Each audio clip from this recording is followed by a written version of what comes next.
Next topic start करने से पहले हम एक लास्ट लेक्चर का छोटा सा रिव्यू ले लेते हैं कि हमने एंटीसाइकोटिक ड्रग के बारे में क्या पढ़ा था। सबसे पहले हमने एंटीसाइकोटिक ड्रग्स के बारे में हमने उसका इंट्रो लिया था। इंट्रो के बाद हमने उसके सिम्टम्स देखे थे। हमने साइकेट्री की 2 ब्रांच देखी थी। फिर हमने साइकोसिस और न्यूरोसिस। साइकोसिस पहले पढ़ा था, उसके सिम्टम्स देखे थे। सिम्टम्स देखने के बाद हमने उसके टाइप्स देखी थी। फिर हमने उसका मैकेनिज्म ऑफ एक्शन देखा था, उसकी पैथो देखी थी। फिर हमने न्यूरोसिस में भी सेम उसके सिम्टम्स और उसकी टाइप्स और फिर उसकी पैथो देखी। देखने के बाद हमने पढ़ा था नॉर्मल डोपामिन का हमारे पास क्या फ़ंक्शन है। नॉर्मल डोपामिन का फंक्शन देखने के बाद हमने डोपामिन के पाथवेज पढ़े थे, पाथवेज इसके जितने हैं। फिर हमने देखा था इन केस ऑफ द साइकोसिस कहाँ पे मसला आता है, किस पाथवे में मसला आता है। हमने देखा था हमारे पास 4 पाथवे थे। उनमें से जो फर्स्ट 2 पाथवे थे हमारे पास मीज़ोकॉर्टिकल और मीज़ोलिम्बिक, इनमें मसला आता था। एक हमारे पास ओवर एक्टिव होता था और एक हमारे पास अंडर एक्टिव होता था, ये देखा था। और फिर हमने देखा था कि हमारे पास डोपामिन जनरेट कैसे हो रहा है और एंटीसाइकोटिक ड्रग उसको इनहिबिट कैसे करवा रही है। ये सब हमने फर्स्ट लेक्चर में पढ़ा था। अब हमने स्टडी करना है अबाउट द एंटीसाइकोटिक ड्रग। सबसे पहले हम देख लेते हैं एंटीसाइकोटिक ड्रग में हमारे पास ड्रग की 2 तरह की जनरेशन्स होती हैं, first generation and the second generation. मैंने आपको बताया कि हमारे पास जो एंटीसाइकोटिक ड्रग्स हैं उनकी हमारे पास 2 जनरेशन है। एक जनरेशन फर्स्ट जनरेशन है, एक सेकंड जनरेशन है। What is the meaning of generation? Generation का मतलब है ये ड्रग्स हमारे पास पहले बनी थी और फिर इनमें कुछ साइड इफ़ेक्ट्स थे। उन साइड इफ़ेक्ट्स को ख़त्म करने के लिए सेकंड जनरेशन ड्रग्स बनाई गई जो बेटर वे में हमारे पास एक्ट करती थी। ठीक है, अब हमने देखना फर्स्ट जनरेशन में हमारे पास हाई पोटेंसी और लो पोटेंसी ड्रग है। हाई पोटेंसी का ड्रग्स का क्या मतलब है? हाई पोटेंसी के ड्रग्स का मतलब है कि ये हमारे पास ज़्यादा पोटेंट है, ये थोड़ी सी डोज में भी अपना अच्छा इफेक्ट शो करा देती हैं। और जो लो पोटेंसी ड्रग है इनकी हमें ज़्यादा डोज देनी पड़ती है। अब हमारे पास सबसे पहले ड्रग्स को देखते हैं, बाद में हम उसका देखेंगे कि साइड इफ़ेक्ट्स और सारे इफ़ेक्ट्स हमारे पास क्या हैं। सबसे पहले फोकस करते हैं ये हम जो हाई पोटेंसी के हमारे पास ड्रग हैं। हाई पोटेंसी में ये सारी ड्रग्स हमारे पास आ जाती हैं। ये सारी ड्रग्स को याद रखने के लिए हमने एक निमोनिक बनाया। निमोनिक हमारे पास क्या है? Funny Harry likes mango pizza, ठीक है, और प्रिटी टेस्टी टी। अब जो पिज़्ज़ा है उसमें आप इन दोनों को कवर कर सकते हैं। ठीक है, ये हमने उसका निमोनिक बनाया। Funny Harry like mango pizza pretty tasty T, ये हमारे पास उसका निमोनिक है ताकि आप उसको इजीली याद कर सकें। और जो हमारे पास लो पोटेंसी की ड्रग है, लो पोटेंसी में की ड्रग्स में हमारे पास जो निमोनिक आ जाता है वो हमारे पास क्लोरोप्रोमाज़ाइन और हमारे पास है थायोरिडाज़ीन। ये हमारे पास ड्रग हैं जो हमारे पास फर्स्ट जनरेशन में आती हैं। ये हमारे पास जो साइड ड्रग्स हैं, ये उनमें से कुछ ड्रग्स ऐसी हैं जिसका यूज़ अब नहीं होता, उन पे नोट भी नहीं आएगा। लेकिन साइड ड्रग्स याद करना इंपॉर्टेंट क्यों है कि पॉसिबल है कि एमसीक्यू में कोई ड्रग आ जाए, आपने सारी याद की होंगी तो ही आप उसका बेटर वे में आंसर कर सकेंगे। अब जो इम्पॉर्टेंट ड्रग्स हैं वो मैं आपको बता देती हूँ। हमारे पास जो ये साइड ड्रग्स हैं, ये 4 और ये 2, ये हमारे पास ज़्यादा इंपॉर्टेंट है, ये यूज़ भी होती हैं, ये ज़्यादा मेजर है। फर्स्ट जनरेशन ड्रग को हम टिपिकल ड्रग्स। अब जो हमारे पास फर्स्ट जनरेशन ड्रग हैं वो करती हैं strongly bind with the D2 receptor. ये देखेंगे D2 रिसेप्टर्स के साथ हमारे पास स्ट्रॉन्गली बाइंड करती हैं और ये कंप्लीट ब्लॉकेज करती हैं। It block all the pathways. हमने देखा था हमारे पास 4 पाथवेज हैं, चारों के चारों पाथवेज को ये हमारे पास ब्लॉक करती हैं। हमने देखा था हमारा जो डिज़ायर इफेक्ट है जो हम चाहते हैं जिस पे आए वो क्या था? मीज़ोकॉर्टिकल पाथवे पे, जो हमारे पास ओवर एक्टिव था। लेकिन क्योंकि डोपामिन तो हर एक में ब्लॉक है, मतलब हर एक में प्रेजेंट है, उसने जाके हर एक के पाथवे के डोपामिन को ब्लॉक कर देना है। उसकी वजह से हमारे पास क्या आएंगे? साइड इफ़ेक्ट्स आएंगे। थर्ड वाला पाथवे हमारे पास ब्लॉक होगा विच इज़ अ नाइक्रोस्टेटियल पाथवे। उसमें अगर डोपामिन कम होगा तो मूवमेंट में मसला आएगा। अगर फोर्थ होगा तो हमारे पास प्रोलैक्टिनीमिया हो सकता है। हमारा सिर्फ फर्स्ट है, लेकिन फर्स्ट की बजाय ये चारों पाथवेज को ब्लॉक करेगा। तो इस वजह से कहते हैं एंटीसाइकोटिक ड्रग की जो फर्स्ट जनरेशन है उनके साइड इफ़ेक्ट बहुत एक्सट्रीमली आते हैं क्योंकि वो कम्प्लीटली ब्लॉकेज करती है डोपामिन के। साइड इफ़ेक्ट्स देखते हैं। Extra pyramidal effect due to the blockage of the third pathway. जैसे कि मैंने आपको बताया थर्ड पाथवे हमारे पास क्या था? ये हमारे पास क्या था? ये हमारे पास सब्सटेंशिया नाइग्रा से स्टार्ट होता था और हमारे पास डोर्सल स्ट्रेटियम में इसका टर्मिनल्स एंड होते थे और ये हमारे पास मूवमेंट के लिए रिस्पॉन्सिबल था। तो अगर यहाँ पे डोपामिन की कमी होगी तो क्या होगा? मूवमेंट ठीक नहीं होगी। लेकिन अब साइड इफ़ेक्ट्स आने स्टार्ट कैसे होते हैं? स्टेजेस क्या हैं? ऐसा तो नहीं है कि आपने दवाई खाई और आप फ्रीज़ हो गए, ऐसा तो नहीं होगा। फ्रीज़ हो गया मतलब आपसे चला ही नहीं जा रहा, आपकी मूवमेंट चली गई है, ऐसा नहीं होता।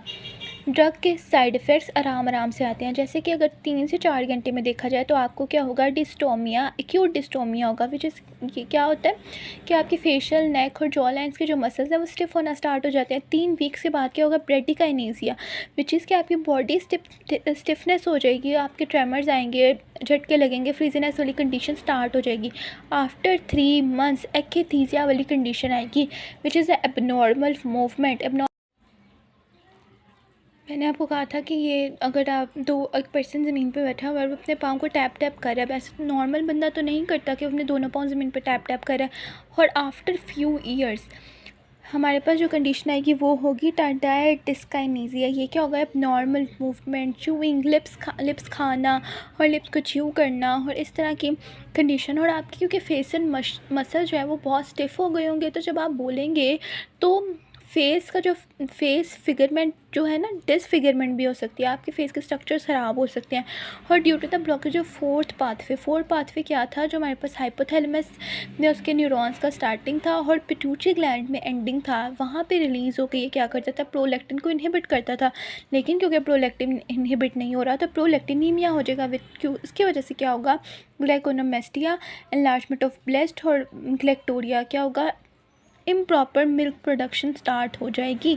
ठीक है, ये हमारे पास फर्स्ट जनरेशन की जो हमारे पास हाई पोटेंसी की ड्रग्स थी वो हमने देख ली। अब हमारे पास जो लो पोटेंसी की ड्रग्स हैं हम उनको देखते हैं।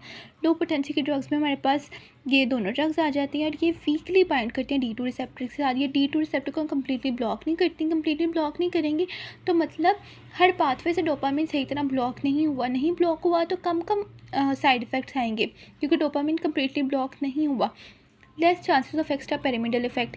लेकिन ये जो लो पोटेंसी वाली ड्रग्स हैं फर्स्ट जनरेशन की, ये हिस्टामीन, एड्रिनर्जिक और मस्क्यूरेनिक के साथ भी बाइंड करती हैं। इनके साथ बाइंड करेंगे तो इनसे रिलेटेड साइड इफ़ेक्ट्स हमारे पास शो होंगे।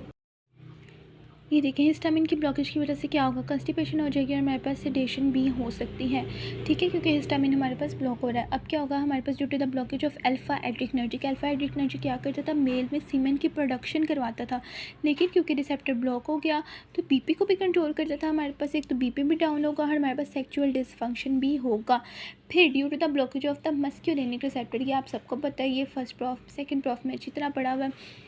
मेजर हमारे पास के टॉपिक्स हैं। Due to the blockage of the muscarinic receptor क्या होगा, सिक्रेशंस कम होगी, ड्राइनेस ऑफ माउथ होगी, यूरिनरी टेंशन होगी, विजन ब्लरनेस होगी, ये सारे फीचर्स हमारे पास आएंगे due to the blockage of the muscarinic receptor. अब हमने देख लिया जो सेकेंड जनरेशन की लो पोटेंसी की ड्रग्स थी वो डोपामीन से तो कम तरह बाइंड करेंगी, लेस बाइंडेज होगी डोपामीन की, जिसकी वजह से कम एक्स्ट्रा पिरामिडल इफेक्ट आएंगे। लेकिन ये साथ साथ हिस्टामीन, एड्रिनर्जिक, अल्फा एड्रिनर्जिक और मस्क्यूलिनिक के साथ भी बाइंड करेंगी, तो इनसे रिलेटेड साइड इफ़ेक्ट्स भी शो होंगे।